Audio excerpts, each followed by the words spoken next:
Aujourd'hui, c'est la journée de lutte pour les droits des femmes. Tout à fait. Du coup, on demande aux gens ce qu'ils aimeraient voir changer dans les relations entre les femmes et les hommes.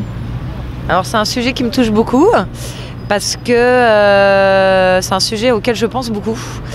Je trouve, on en discute avec des amis et je trouve que mes amis me disent que ça a évolué, et c'est vrai, ça a évolué.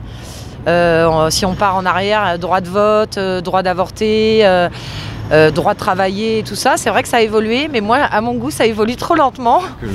Justement, l'affaire Weinstein, qui a donné vachement d'écho à la journée des femmes, ça a été une bonne chose, paradoxalement, parce que ça fait bouger les mentalités et les choses changent. On pouvait avoir un peu plus de rigueur dans les rues à notre égard par rapport à tout ce qu'on peut subir comme phrase ou comme mot déplacé, ce serait pas mal. Il faudrait peut-être aussi que les publicités, qu'on agisse aussi pour que les publicités soient moins sexy et soient moins vulgaires et moins à traiter la femme comme étant un objet. Plus de sécurité dans les transports par exemple, qu'il n'y a pas d'agression, tout ça, parce que ça arrive assez souvent. La femme, elle a un territoire à gagner, c'est encore Jane et Tarzan bien souvent. Non, je trouve que les rapports hommes-femmes sont bons. Je n'ai pas du tout à m'en plaindre. Dans le monde professionnel, on est traités comme les hommes, et enfin en tout cas nous, dans notre entreprise. Nous, on est arrivés, les femmes, après-guerre, sur le secteur professionnel et on gagne du terrain. On n'a pas la même façon de procéder, et heureusement que les hommes.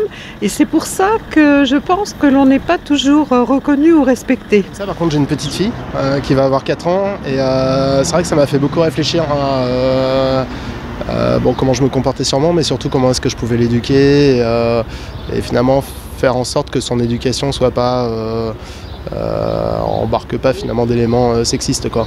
Et que j'essaie de faire en sorte que dans mon langage, que dans la façon dont je lui présente le monde, que dans les jeux avec lesquels j'ai fait jouer, de la façon dont je l'habille, voilà, je crée pas de l'inégalité dès ce jeune âge. Je réfléchis des fois et je me dis c'est des choses toutes bêtes, mais par exemple quand on parle à un petit garçon, à une petite fille, nos discours ils sont orientés. On va demander au petit garçon s'il a des amoureux, ça va faire complètement la porte à autre chose par exemple, et inversement pour les filles.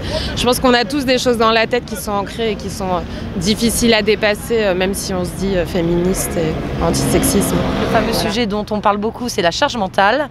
La femme se retrouve à travailler, à gérer tout ce qui est logistique pour l'enfant, et à faire toutes les tâches ménagères. Alors l'homme participe, mon chéri participe beaucoup, mais c'est jamais assez à mon goût. Et surtout que les femmes elles osent dénoncer les viols, les attouchements, tout ça. Il faut qu'elles osent parler. Quand j'ai fait mon stage de bloc opérateur, il n'y avait que du sexisme.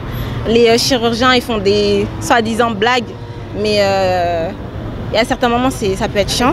C'est une belle journée aujourd'hui quand même, c'est sympa de le célébrer, mais il ne devrait même pas avoir lieu, quoi. Cette fête ne devrait même pas avoir lieu. Moi j'aime toujours quand c'est le mec qui paye le resto, donc je suis un peu mal placée pour en parler.